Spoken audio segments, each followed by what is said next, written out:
नमस्कार, IND impact में आपका स्वागत है। थमेगा प्रचार। मैं हूं मनोज सैनी। इसी पर बात करेंगे। मध्य प्रदेश की दमोह विधानसभा का उपचुनाव है और उपचुनाव का आज प्रचार का अंतिम दिन है। 17 तारीख को यहां मतदान होगा, लेकिन मतदान से पहले एक दिन पहले हम भी वहां पहुंचे, आईएनडी 24 भी, और देखा कि वहां कोरोना का डर तो कम से कम लोगों में नहीं है। लेकिन प्रचार के अंतिम दिन चाहे कांग्रेस हो या बीजेपी, कांग्रेस ने रोड शो किया और भारतीय जनता पार्टी ने जनसंपर्क किया।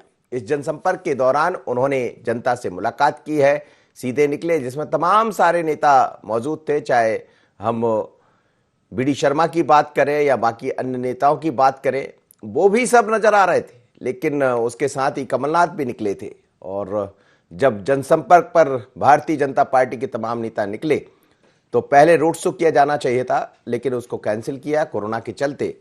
दिलचस्प बात यही थी कि अंतिम दिन कोई भी ऐसा व्यक्ति नहीं था जिसके चेहरे पर मास्क ना हो। सब मास्क लगाए हुए थे, यानी कोरोना का संकट यहां दिखाई दे रहा है। लेकिन प्रचार आज थम जाएगा। इस प्रचार के बाद अब बूथ की जिम्मेदारी स्थानीय कार्यकर्ता संभालेंगे। जो नेता वहां पहुंचे हैं वो आज वापस हो जाएंगे।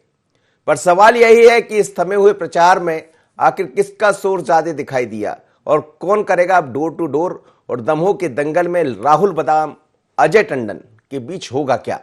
तो चलिए सुनते हैं भारतीय जनता पार्टी के प्रदेश अध्यक्ष बीडी शर्मा का क्या कहना है इस अंतिम दौर में।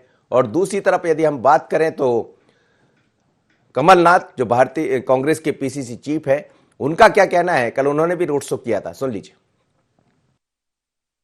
दमोह जैसे जिले के अंदर मेडिकल कॉलेज की सौगात युवाओं के लिए देना ये सामान्य घटना नहीं है। सिंचाई की परियोजना है जो पानी की जरूरत है, और विकास के मुद्दे जो 15 वर्षों में काम किया था और आज 1 वर्ष के अंदर जो काम किया है, इन सारे मुद्दों पर शिवराज सिंह चौहान का नेतृत्व है, भारतीय जनता पार्टी का संगठन का तंत्र है।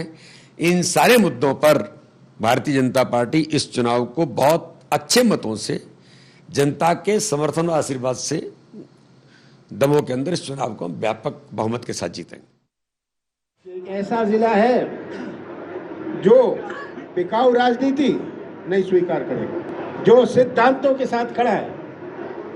ये संदेश मध्य प्रदेश में नहीं, मैं पूरे देश में जाएगा। और यही मेरी दमोह की जनता से अपील है। मेरे पास तो 11 महीने थे, याद रखिएगा। और 11 महीने में जो एक नई दिशा मध्य प्रदेश को मिली। चलिए, तो दोनों ही भारतीय जनता पार्टी और कांग्रेस दोनों ही अपने अपने जीत के दावे कर रहे हैं और यही होता चुनाव में, क्यों ना करें जीत के दावे।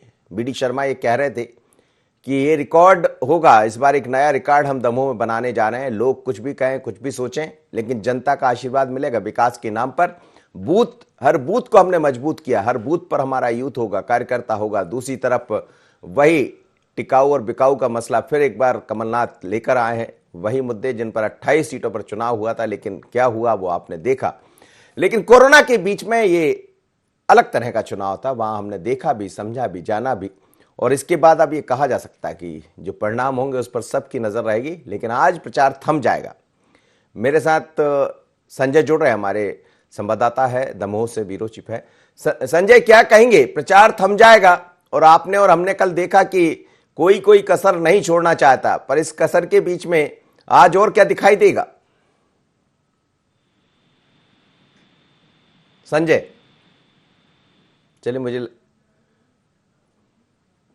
चलिए राकेश शर्मा जी जुड़ रहे हैं, भारतीय जनता पार्टी के प्रवक्ता मेरे साथ, और साथ ही और भी मेहमान जुड़ेंगे, मैं उनसे ही परिचय कराऊंगा। राकेश जी, क्या कहेंगे? आज प्रचार थमने जा रहा है और इस बीच में हमने देखा कि खुद प्रदेश अध्यक्ष आपके वहां जमे हैं, आज शायद लौट आएंगे। लेकिन सवाल यही है कि कोरोना के बीच का ये उपचुनाव है, थोड़ा सा अलग है।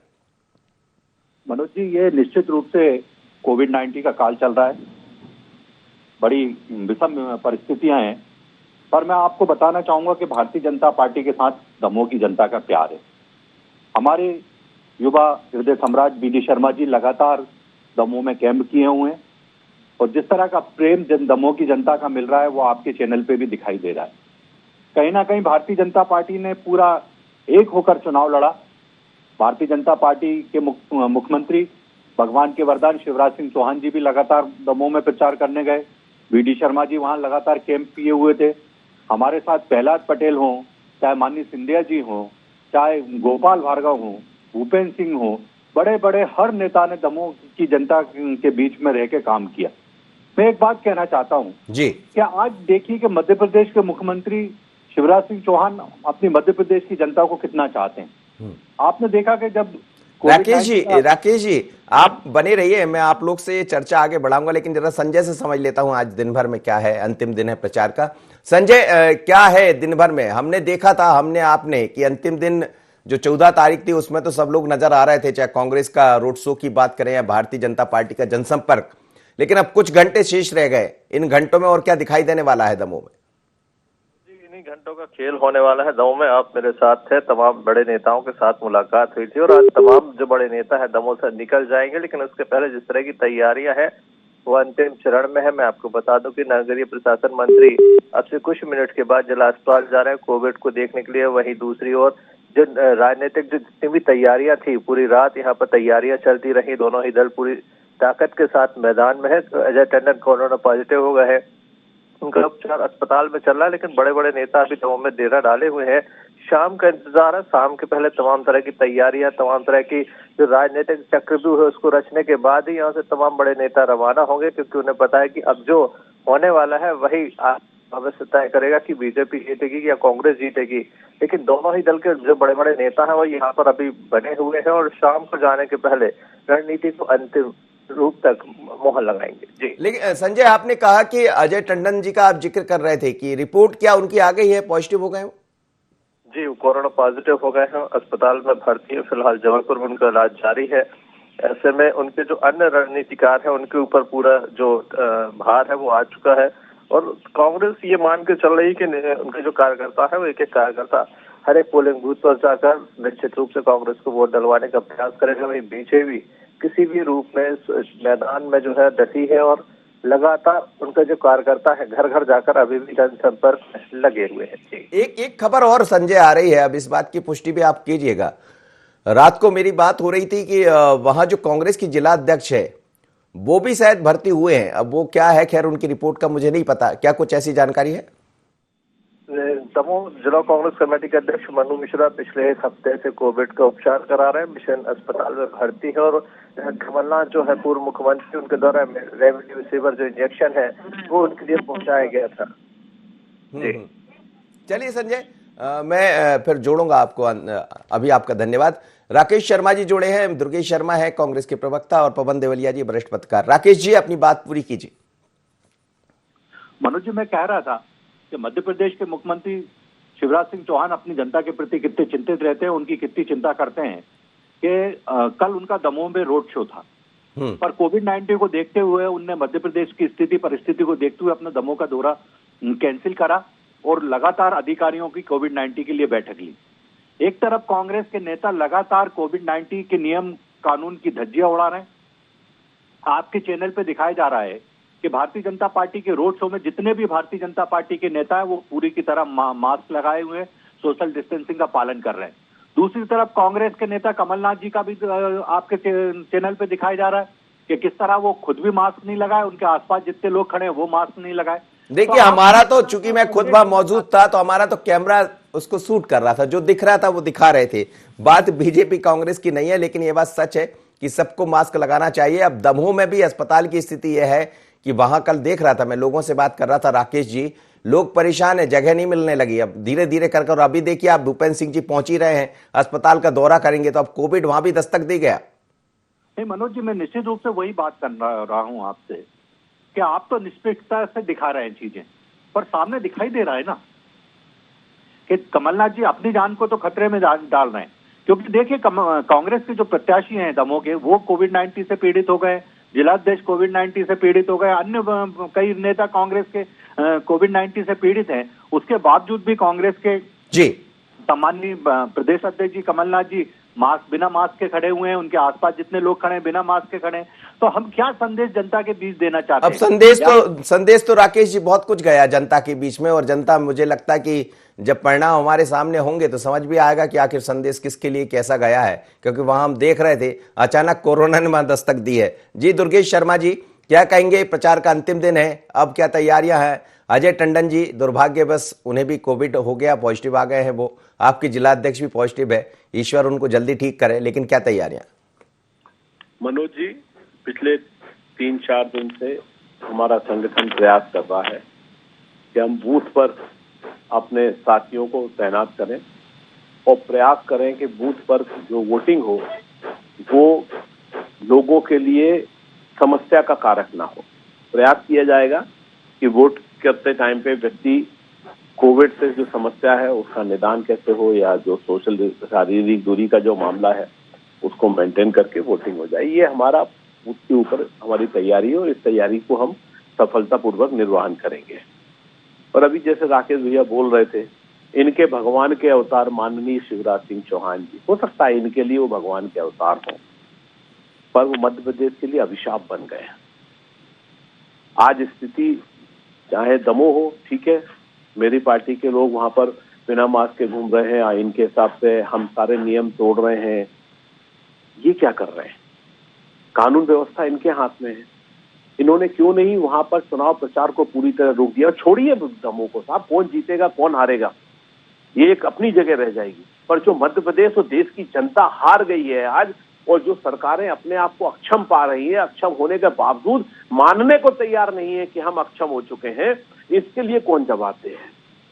पूरा देश आज आग के उस पे खड़ा है, बिल्कुल बर्बादी की कगार पे। हम जिस महामारी की सोच कल्पना नहीं कर सकते थे उसकी कल्पना को परे हो चुका है। घर से बाहर कदम रखने से डर लग रहा है, घर में हम सुरक्षित नहीं हैं तो जाएं कहां? बच्चे हमसे बोलते हैं, चूंकि हम उनके माँ बाप हैं तो वो हम पे भरोसा करते हैं। हमारे माँ बाप पहले ईश्वर के पास चले गए, अब हम किस पे भरोसा करें? किससे गुहार लगाएं? अपने से ऊपर वाले के ऊपर गुहार लगाई जाती है। प्रदेश की जनता इनके भगवान के अवतार से अपेक्षा करते हैं कि ऑक्सीजन दे दो, इनके भगवान के अवतार से अपेक्षा करते हैं कि इंजेक्शन दे दो, अरे अस्पताल में बेड दे दो, और नहीं दे पा रहे तो शमशान में लकड़ी तो दे दो जलने के लिए। इतने निकृष्ट हो गए कि शमशान में लकड़ी नहीं दे पा रहे हैं। चलिए, स्थितियां, ये बात सच है, स्थितियां ठीक नहीं है दुर्गेश जी, मैं भी खुद देख रहा हूं, लगातार फील भी कर रहे हैं, हम शमशान भी गए, सभी जगह गए, और ये सच है कि इस बीच में कोरोना का ऐसा दंश देखने को मिल रहा है जिससे हर कोई हलाकान, ऐसा कोई घर नहीं होगा जो चिंता में ना हो। पर कोरोना के बीच में चुनाव भी था और चुनाव का आज सूर थम रहा है। पवन देवलिया मेरे साथ जुड़े। पवन जी, चुनाव हमने तमाम देखे इतने वर्षों में, उपचुनाव भी हुए, लेकिन ये जो उपचुनाव है ये वास्तव में कोरोना के बीच का ही उपचुनाव है। देखिए मनोज जी, बहुत बड़ी विडंबना है कि आज हमें चुनाव पे चर्चा करना पड़ रही है, और दमोह में ऐसी विषम परिस्थितियों में चुनाव हो रहे हैं जहां लगभग हर परिवार का एक सदस्य एक मौत से जूझ रहा है। सरकार का नैतिक दायित्व था, और मैं अपने मित्र राकेश शर्मा से आग्रह करूंगा कि इन्होंने जब भी मैंने कोई अच्छी बात की है या ठीक बात की है तो इन्होंने हमेशा तारीफ की है, और आज भी इस बात की इनको समझना चाहिए कि आज हर परिवार लगभग मौत की कगार पे है। चुनाव में कोरोना फैलेगा, इन्होंने कहा कि मुख्यमंत्री जी ने सभा स्थगित कर दी। चुनाव प्रचार के आखिरी दिन जब इनको पता था कि हमें वहां चुनाव के बाद लॉकडाउन दमोह में लगाना पड़ेगा, किस मुंह से मुख्यमंत्री वहां प्रचार करने जाते, किस मुंह से वो जो है रोड शो करते? मुझे लगता है कि सरकार अपने नैतिक दायित्व से पूरी तरह घिर चुकी है। जवाबदेही जनता तय करेगी, इसलिए मुख्यमंत्री जी वहां से चुनाव प्रचार से, रोड शो से भाग गए। मुझे लगता है कि हर परिवार इस समय मौत की जंग लड़ रहा है और सरकार को उसकी मदद करना चाहिए। जो ये जितने भी इन्होंने कॉल सेंटर बनाए हैं, आज सभी जगह देख लो आप, प्रभुराम चौधरी के सामने किसी ने कॉल रिसीव नहीं किया, केवल ट्यून बजती रही। ये क्या तरीका है? मुझे लगता है कि हमें दल और विपक्ष और सरकार के बीच की राजनीति छोड़कर इस समय जनता के लिए लग जाना चाहिए, जुड़ जाना चाहिए। एक विधानसभा चुनाव महत्वपूर्ण नहीं है। आज अगर सरकार, या कहना चाहिए प्रत्याशी की जान अगर खतरे में है, कोविड का शिकार हुआ है, तो सरकार ने क्यों नहीं वो रिपोर्ट भेजी कि चुनाव नहीं हो सकते? सरकार चाहती तो चुनाव को टाल सकती थी। क्या एक सीट से सरकार गिर जाती? अपना सरकार ने अपना जो है नाक का वो बना लिया।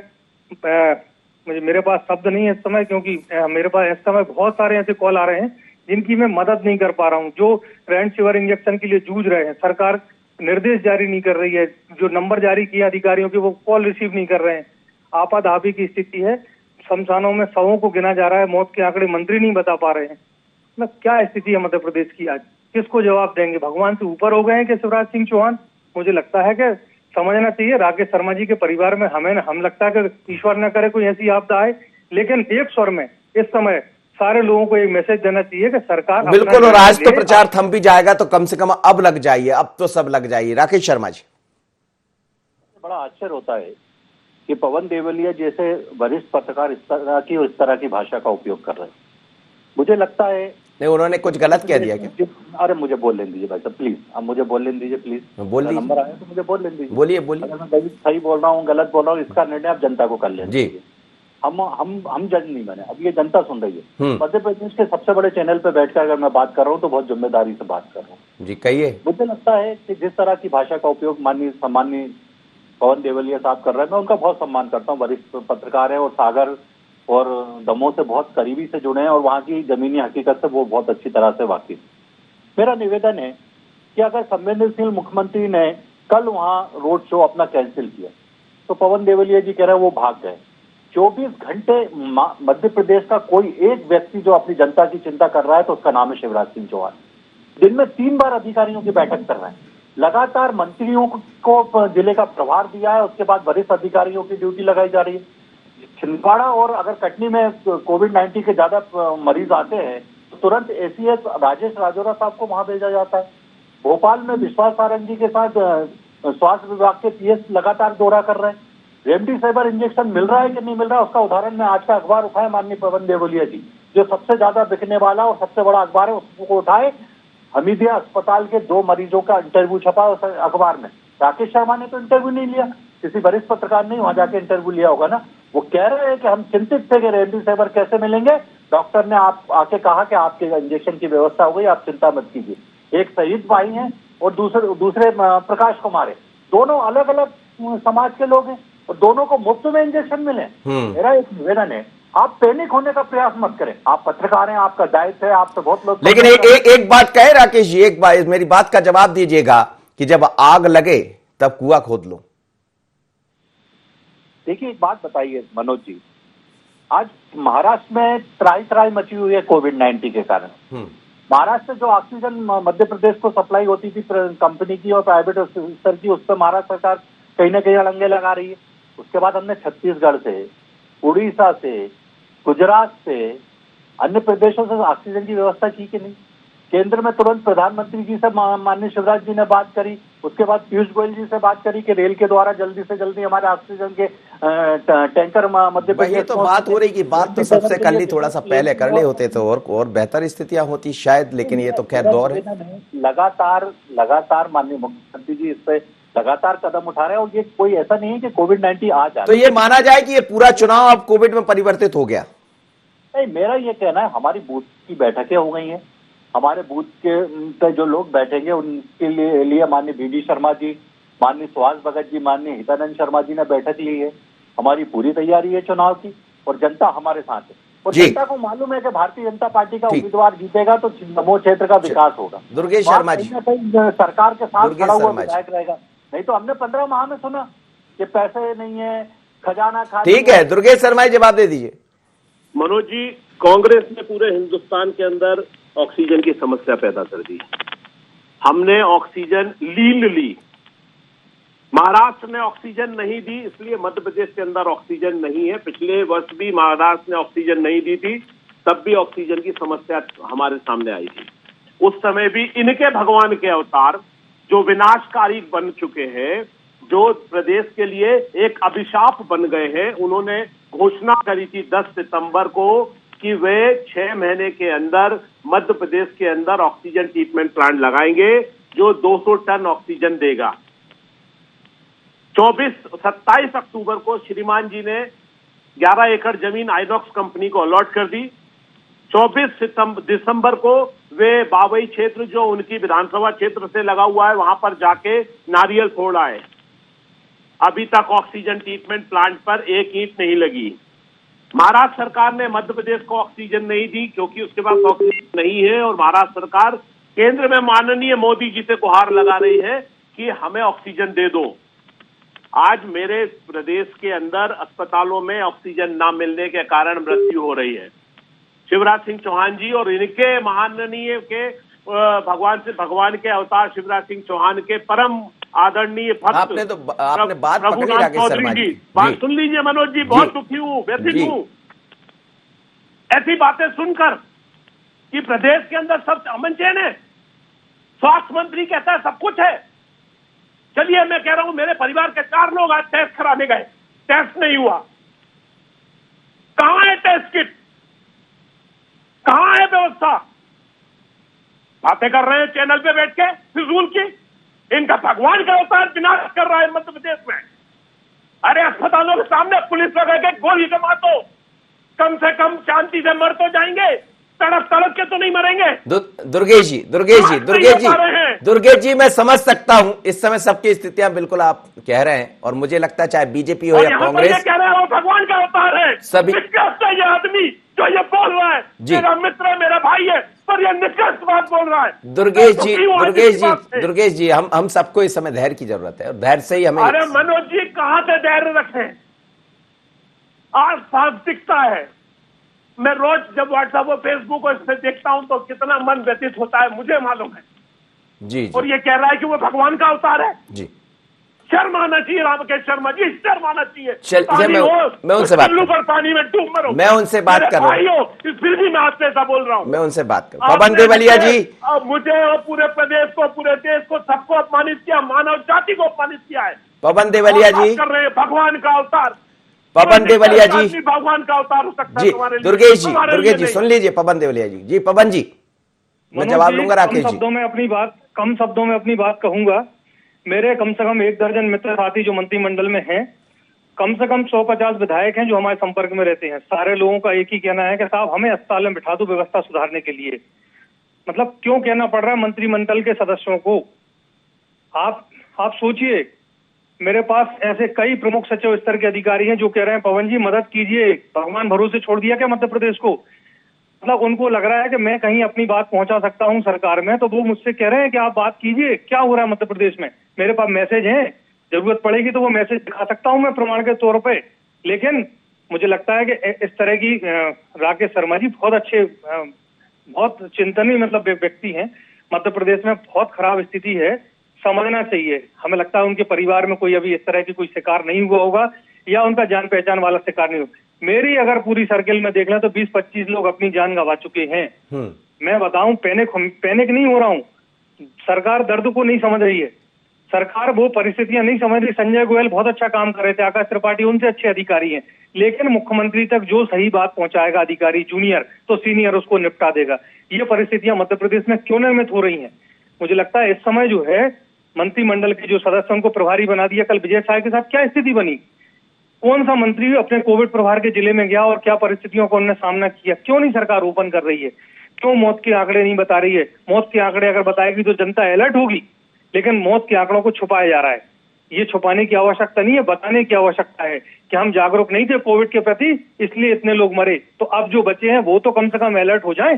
लेकिन मध्य प्रदेश, मुझे नहीं लगता कौन सरकार सत्ता में रहेगी, कौन दल रहेगा नहीं रहेगा, लेकिन कोई भी सरकार में रहे, इस तरह की राजनीति, इस तरह की जो प्रशासनिक व्यवस्था नहीं होना चाहिए, क्योंकि जान से बड़ी सरकार नहीं होती है।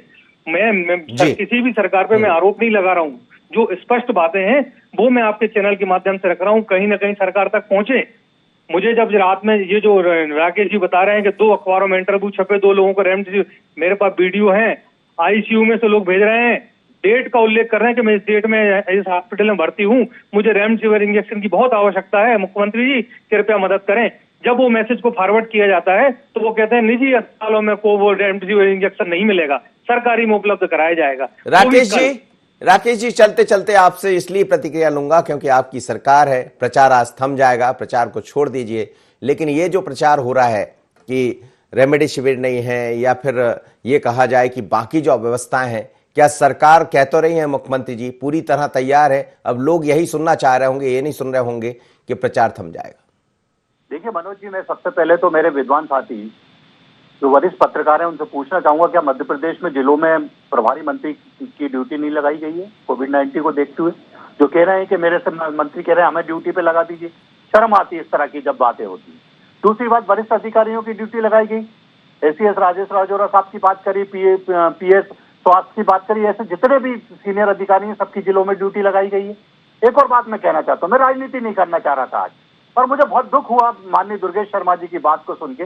जरा तरुण भानोट के बारे में एक शब्द बोल के बताइए कि जो मास्क नहीं लगाता कांग्रेस के विधायक पूर्व मंत्री होते हुए और उसके बाद पुलिस के अधिकारियों को धमका रहा है सिर्फ इसलिए कि उसको टोक दिया गया कि आप मास्क लगाइए।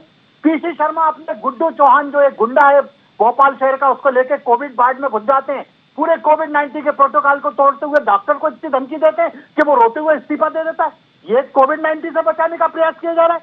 कुणाल चौधरी, पीसी शर्मा, जीतू पटवारी अपने फोटो खिंचवाने के लिए अपनी फोटो की। चलिए, बहुत बहुत धन्यवाद आप सभी मेहमानों का मेरे साथ जुड़े, लेकिन किस बात का धन्यवाद करें। चुनाव का प्रचार थम रहा है, दोनों पार्टियां अंतिम दौर में देखी गई, चाहे कांग्रेस हो या बीजेपी।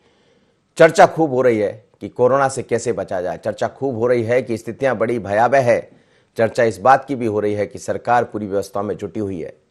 लेकिन ये सच है कि स्थितियां भयावह है। चुनाव आज हो जाएगा, चुनाव का प्रचार थम जाएगा, प्रचार थमने के बाद मतदान भी हो जाएगा, परिणाम भी आ जाएंगे, किसके पक्ष में जाएंगे नहीं जाएंगे वो पार्टियां जाने।